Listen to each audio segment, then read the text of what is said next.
no arrest warrant issued for SRC president.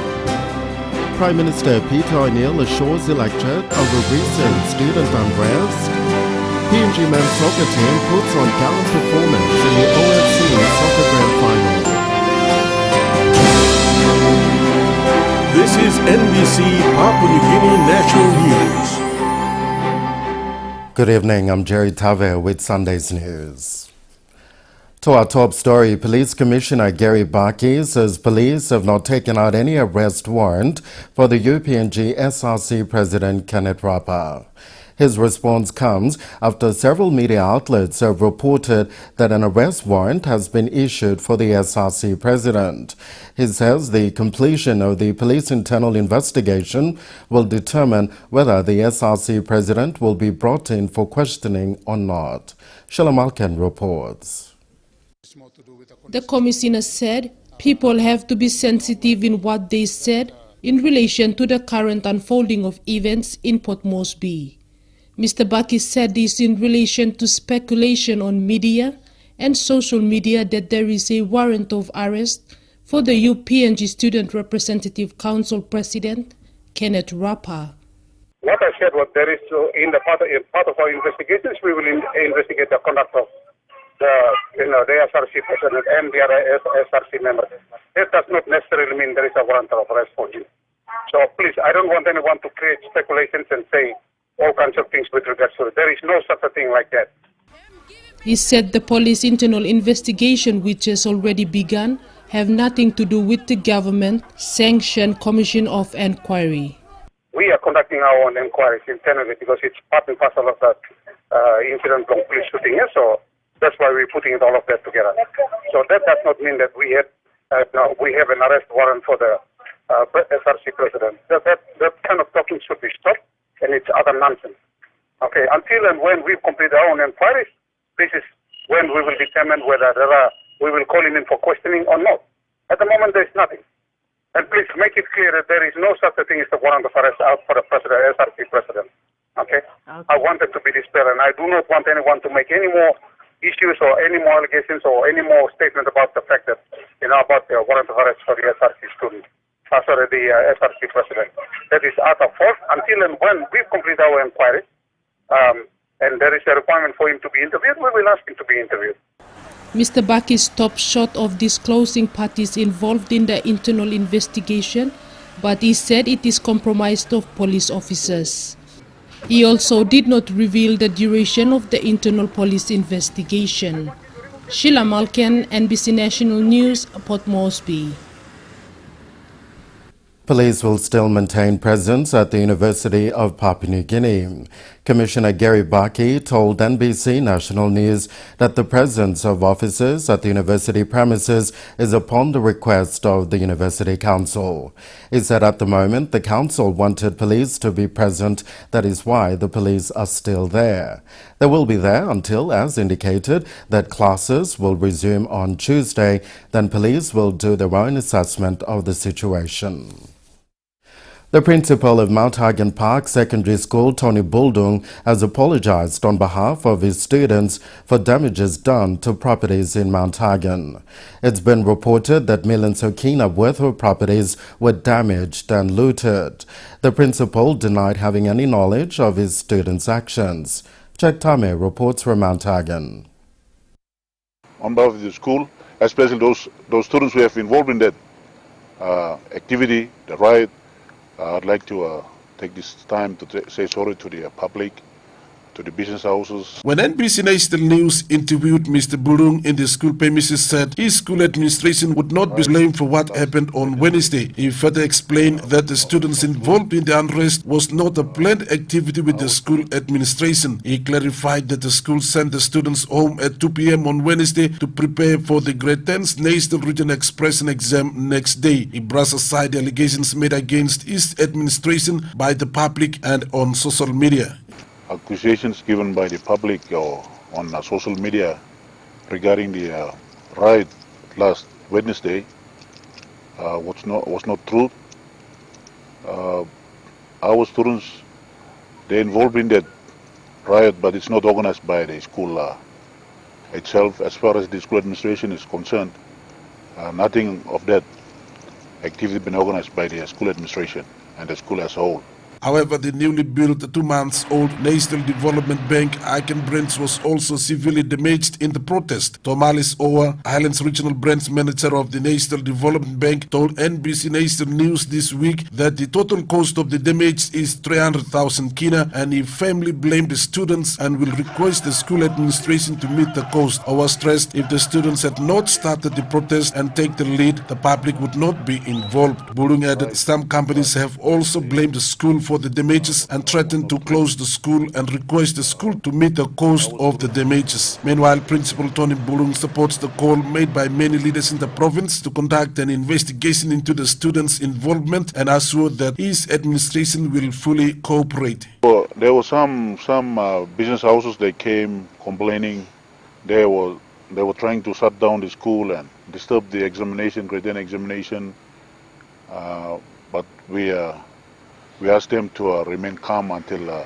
such time where the investigations are done, and we'll have to find out who actually involved in that activity and did all these damages. So, as responsible citizens of this province, Mr. Burung will arrange with the students to clean up the mess at the Mount Hagen courthouse and will formally apologize to the court registrar. This is due to the humble request from the Mount Hagen resident judge, Justice Goodwin Poole, earlier this week. Jack Tame, NBC National News, Mount Hagen. A call by the Catholic Bishops' Conference to facilitate mediation to settle issues between University of Papua New Guinea students and the government has been welcomed.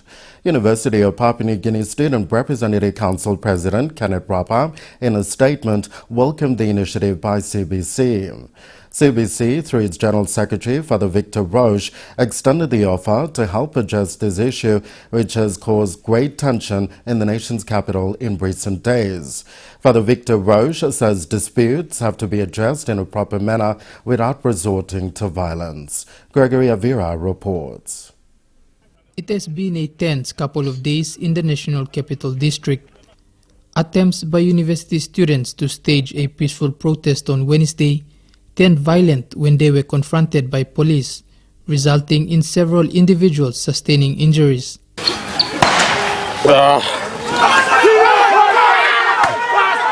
Amidst the ten of events, the Catholic Bishops' Conference is firm on pursuing a peaceful means to addressing this issue. UPNG SRC President Kenneth Rapa, in a statement yesterday, said he welcomed the initiative, citing the suggestion by the Church is of paramount consideration. Following the confrontation between students and police, Prime Minister Peter O'Neill announced in Parliament that a commission of inquiry will be set up to investigate the events that unfolded. This announcement was also welcomed by Rapa. However, he said the inquiry should be conducted by an independent body with no affiliations to the government. Rapa said the CBC can be one such body that can aid the inquiry. Apart from investigating the police shooting, the SRC president says it should be broadened to investigate other matters, such as why a student referendum was not conducted, the actions of the University Council during these events, and whether the government was in breach of human rights. Gregory Avira, NBC National News, Port Moresby. Angan students have been urged to return to classes at the University of Papua New Guinea. Angan Governor Sir Peter Ipatas told the students that despite the boycott, they will never succeed to change the government. He says the provincial government has spent more than 280 million kina on education alone since 2007. This, he says, was a major investment, and students must appreciate the opportunity through commitment and study. Mike Ayok reports. A forum aimed at encouraging Angan students to return to class next week failed after students refused to adhere to instructions from the Governor, Peter Ipatas. A group of Angan students who refused to be interviewed said they will not back down on any individual or authorities. Governor Peter Ipatas told a forum attended by students, parents and the elites of Angan that the province has invested millions in education and students must not abuse this privilege. Governor Ipatas sympathized with the students on the recent shooting but said education is the backbone of the province and should not be baited with. Since 97 he come in up long now, he means spending well over 280 million on education. So no can think was you spending money in a come stop in a play. As a student, you must also be responsible for those people who sent you to school. And one of them is the provincial government. Sometimes you have to tell us why you are taking this kind of action now, which is going to compromise your education. Back in Governor Ipatas was Engen elite and professional lawyer Alfred Manasseh. Speaking from experience, Mr. Manasseh told the students that they will never change the government nor a policy, urging them to return to class. Mr. Manasseh agreed to several issues raised in the petition. However, he said student leaders lack proper understanding on certain issues. Because some time you raise some issue, you clear all issues. Plenty me looking also university students, you understand what I'm saying. You talk long. Me are some talk you walking no place. Karangi olgata. Either because you kisim talk narvla man talk. That's why you understand this like. Other Engen elites also expressed similar sentiments, calling for peace and students to return to class. Bila appeal ibla laremol student usually like go school, laremol go school on Tuesday. Don't force it upon those ones who are willing to go to school. Mark Kayok, NBC National News, Port Moresby. Opposition leader Don Paulier says what the students at the universities, particularly University of Papua New Guinea, want is for the Prime Minister to be heard. He said the unrest could have been avoided if the leaders listened to the students. He made this comment on FM 100 Talkback Show on Friday. Shalom Malkin reports. Yes. Thank you, Roger. Thank you, Papua New Guinea. Before me just continue, Speaking on FM 100 Talkback Show, the opposition leader Don Paulier raised concerns of the shooting of the UPNG students. He said whether the students are right or wrong, it is up to the leaders to at least listen to them. It doesn't matter. But what does matter is that they want to be heard by their leaders. He suggests the Prime Minister should have an audience with the students to satisfy their grievances. Because look at issues, or in talk issue where peculiar along all here, in individualistic issue below university students tassel, only address him issues where common, national issues where common long ordinary Papua New Guineans long 10 million people or country. The opposition leader said leaders in the country should humble and listen to the voice of the people who have given the mandate to represent them. That is Christian, that is Melanesian, that is our cultural tradition. Mibla Liplo communities where Mibla is a harem talk. Now whether you respond positively or negatively, it's another issue. Passing along Galasim na Sikelim. But passing along harem, must stop yumi. Passing along go down, interact with the people, must stop when the parliament blow Papua New Guinea. He said Mr. O'Neill's failure to interact with students have led to the unrest on Wednesday. Meanwhile, Mr. Paulier welcomes the statement of the United Nations General Secretary Ban Ki-moon on the human rights and rule of law. He also condemns reports in the two daily paper, saying that their reports have contributed to aggravated the situation. Sheila Malkin, NBC National News, Port Moresby. Prime Minister Peter O'Neill returned to his home province of the Southern Highlands yesterday. It was a day's visit that was twofold. Firstly, to open a multi-million kina investment at Pangia by a businessman, and also to reassure his electorate of Yalibu Pangia of events in Port Moresby that week earlier. John Eggins reports. All the open members of the Southern Highlands accompanied the Prime Minister to Pangia. Absent was Governor William Powie, who had been taken ill.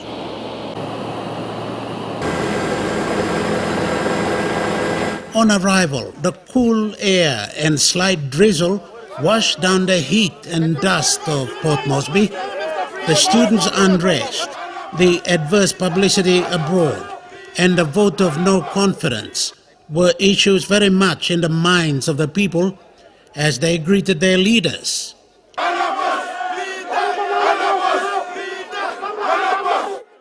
Young and old, The expressions of joy at seeing their leaders were spontaneous.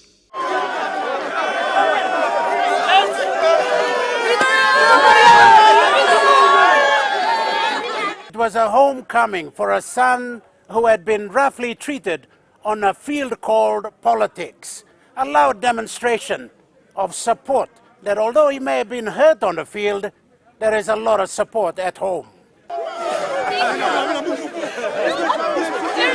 The days preceding had been difficult for the government, for the country. The university students, particularly UPNG, continued their boycott of lectures, demanding the Prime Minister to step aside over allegations of corruption. A planned protest by the students to Parliament on Wednesday turned violent. A number of people were shot and wounded during a confrontation with police. Misreports abroad on deaths further tarnished some credible public relations by Papua New Guinea, gained from a number of international engagements. Why can't the Prime Minister step down? That's what the students are asking for. The students' unrest was debated in Parliament on Wednesday during question time, where the opposition kept up the pressure and even instigated another vote of no confidence in the government.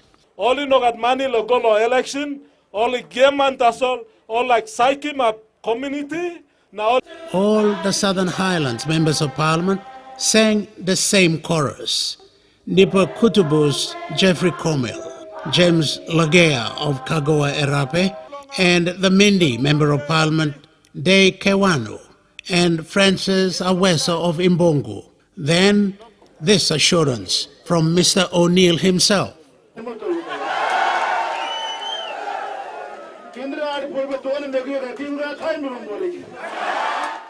He told the people the students' case was unfortunate. The points they raised had been answered.